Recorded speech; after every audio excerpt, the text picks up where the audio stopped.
À Saint-Maximin-la-Sainte-Baume, les gendarmes sont confrontés à une autre forme de criminalité et de délinquance qui cause régulièrement des drames. Le secteur est traversé par de grands axes routiers, comme l'autoroute A8, l'une des plus fréquentées de France, ou la fameuse Nationale 7, la route des vacances, sans compter les dizaines de départementales. Excès de vitesse, alcool au volant ou conduite dangereuse.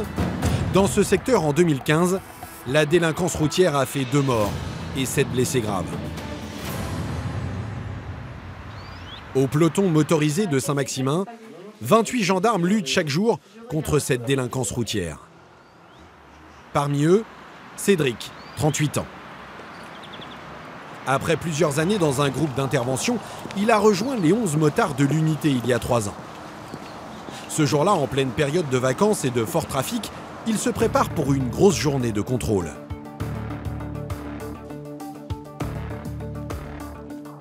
Là, ce matin, on va mettre en place un contrôle de vitesse sur l'autoroute. Et donc, les motos sont un bon outil pour pouvoir intercepter les véhicules qui nous sont signalés en excès de vitesse.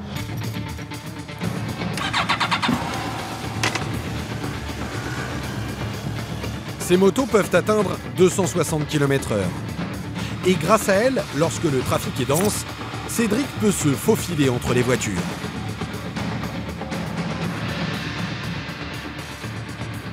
Avec son coéquipier, il se poste à l'entrée d'une aire d'autoroute. Et de l'autre côté, un gendarme relève les vitesses des véhicules. Au bout de quelques minutes seulement, première infraction.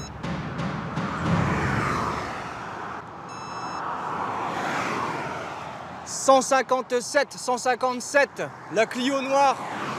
Clio noire, écho. Sur ce tronçon, la vitesse est limitée à 130 km/h. Et vous allez le voir, cet excès de vitesse va coûter très cher à ce conducteur. À plus de 200 km/h, il ne faut à Cédric que quelques secondes pour le rattraper.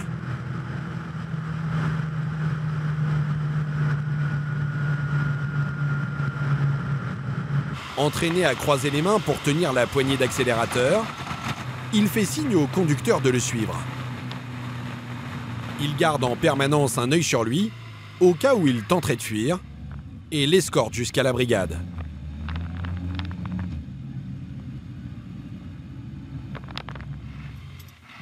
Préparez votre permis de conduire et les papiers du véhicule, monsieur, quelqu'un arrive. Un petit excès de vitesse, a priori rien de très grave pour l'instant pour ce conducteur. Mais en réalité, il vient de se mettre dans de très sales draps. Vous venez avec moi, monsieur? C'est Sabrina, une collègue de Cédric, qui prend le relais pour le verbaliser. Installez-vous. Mon collègue vous a donné la vitesse. Vous avez été contrôlé donc à 157 km/h au lieu de 130 km/h. Donc c'est pas un grand excès de vitesse, c'est un petit excès de vitesse. C'est une amende de 45 € et une perte de 1 point. En apparence, la contravention n'est pas lourde.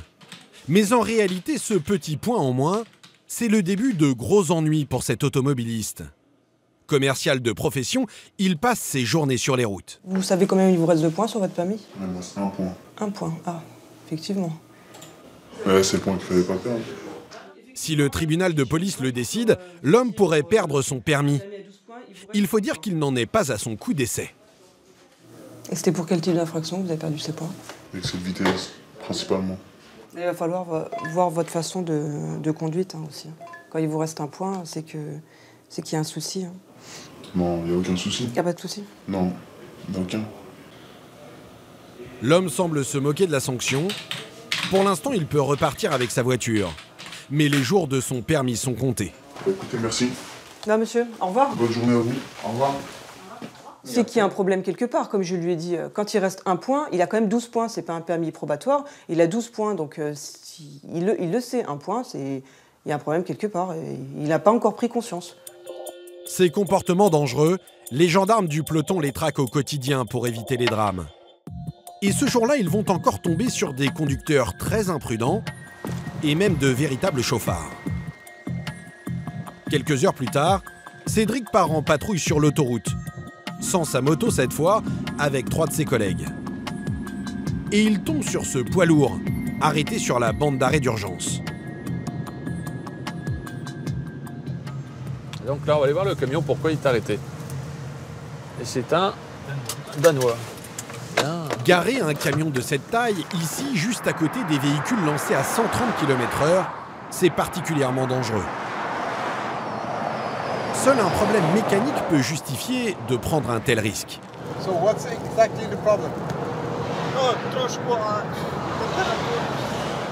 Temperature. Yes, I Yeah, understand. ouais. But how many times have you been here? 5 minutes. Okay. And now it's okay, you can go? Le chauffeur affirme avoir une panne de radiateur. Mais Cédric et son collègue ont de sérieux doutes. Il nous dit qu'il est arrêté parce que son camion a surchauffé. Or, quand il met le contact, il n'y a aucun voyant et la température est à peine à la moitié. Donc là, je vérifie ses temps de conduite qu'il a eu précédemment pour vérifier qu'il n'est pas tout simplement en train de faire sa pause. Un chauffeur de poids lourd doit faire une pause toutes les 4h30, c'est la loi. S'il ne le fait pas, il risque une lourde amende, 135 €. Donc c'est ça, il a 4h21 de conduite. Donc il s'est dit, tiens, je vais faire ma pause. Il n'a pas de panne, non, il fait sa pause. Il fait sa pause tranquillement. Donc il va nous suivre et on va aller se mettre en sécurité pour faire le contrôle correctement.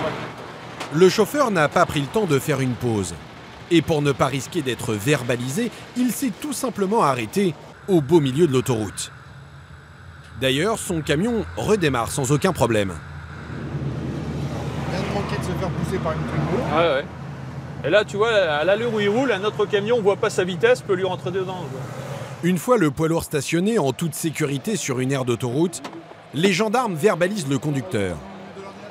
Mais pour cet arrêt injustifié sur une bande d'arrêt d'urgence, l'amende est beaucoup moins élevée que pour un dépassement de temps de conduite. C'est pas la même amende, 22 € pour un stationnement sur une bande d'arrêt d'urgence et après ça va jusqu'à 135 € pour les temps de conduite. Ah ouais, s'en tire très bien là, 22 €. Pour éviter une lourde amende, le chauffeur a pris le risque de causer un accident grave. Et ce jour-là, les gendarmes ne sont pas au bout de leur surprise.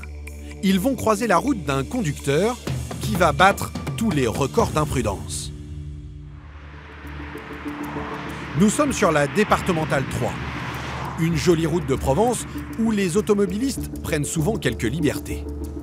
Voilà pourquoi Sabrina et ses collègues la surveillent de près. C'est une grande ligne droite dont la vitesse est limitée à 90 km/h, grande circulation et très large. Les gens ont tendance à aller très vite. Posté au milieu de cette ligne droite, Cédric relève les excès de vitesse. 105 la petite là. Et un peu plus bas, Sabrina et ses collègues interpellent ces conducteurs un peu trop pressés. Bonjour, contre-gendarmerie. Je vais vous demander de vous insérer dans la voie, s'il vous plaît. Ici, les vitesses constatées sont souvent bien supérieures aux 90 km/h autorisés. La Clio, combien? 145 km. 145, donc il y a une rétention aussi à faire. Je laisse ça, monsieur, c'est concernant votre rétention de permis de conduire. Pour tout excès de vitesse supérieur à 40 km/h, les gendarmes retiennent le permis des conducteurs pendant 3 jours, le temps que le tribunal décide de le suspendre ou même de l'annuler. Et ce jour-là, la conductrice de cette grosse cylindrée va battre tous les records. Elle vient d'être contrôlée à 151 km/h, un excès de vitesse rarement relevé sur une départementale. Je vais vous faire donc une rétention du permis de conduire, parce que vous ne pouvez plus conduire à partir de maintenant. D'accord. Ensuite, on attend le dépanneur. On rejoindra les bureaux à l'autoroute. D'accord. Là, je vais vous entendre. Vous allez m'expliquer pourquoi vous rouliez à une telle vitesse. Et je vous remettrai, donc il faudra verser une consignation de 750 €. Et je vous remettrai la convocation devant le tribunal de Draguignan. La conductrice d'origine monégasque ne semble pas réaliser la dangerosité de sa conduite. Ce qui la préoccupe surtout, c'est de savoir comment elle va pouvoir repartir. Le véhicule reste ici, on rentre comment? C'est pour ça, c'est ce que je vous dis. Le véhicule, il vaut mieux appeler un dépanneur.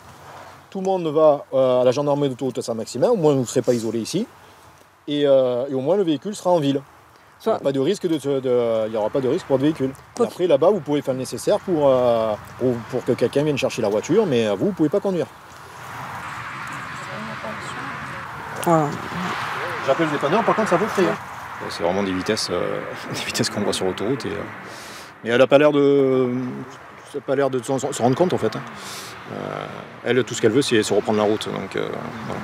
Cette fois, l'excès de vitesse est si important que la sanction peut même être encore plus lourde. Je vais prendre un tâche avec le parquet et si ça se trouve, au vu de la vitesse, en fait, ils vont décider peut-être d'une saisie, une saisie du véhicule, quoi. Donc, ça rigole pas là. Non. Le gendarme fait référence à cet article du Code pénal de 2004. Pour un dépassement de plus de 50 km/h au-delà de la vitesse autorisée, le véhicule peut être saisi par la justice et revendu au profit de l'État. C'est au procureur d'en décider. En attendant, la grosse cylindrée est transportée à la gendarmerie. Et les explications de sa conductrice ne vont pas vraiment convaincre les gendarmes. Comment ça se fait que vous rouliez à cette vitesse? C'était comme ça, j'étais fatiguée, j'ai dit ok, peut-être. D'accord. Au téléphone, Sabrina attend la décision du parquet de Draguignan pour savoir si le véhicule sera finalement saisi. Est-ce qu'on est à plus de 70 km/h? Non, non, non, pas de plus de 70. Est-ce qu'on est en agglomération? Non. D'accord, merci, hein. Au revoir. La voiture n'est pas saisie parce que bon, le procureur de la République estime pour ce cas que c'était pas dangereux parce que c'était pas en agglomération, que l'excès de vitesse était supérieur à 50, mais ne dépassait pas non plus 60 km/h, quoi, ni 70 km/h. Un ami de la conductrice viendra finalement chercher le véhicule à la gendarmerie. Convoquée au tribunal quelques jours plus tard, elle écopera d'une interdiction de conduire sur le territoire français pendant 3 mois. Chaque année, le peloton motorisé de Saint-Maximin relève plus de 3500 infractions routières.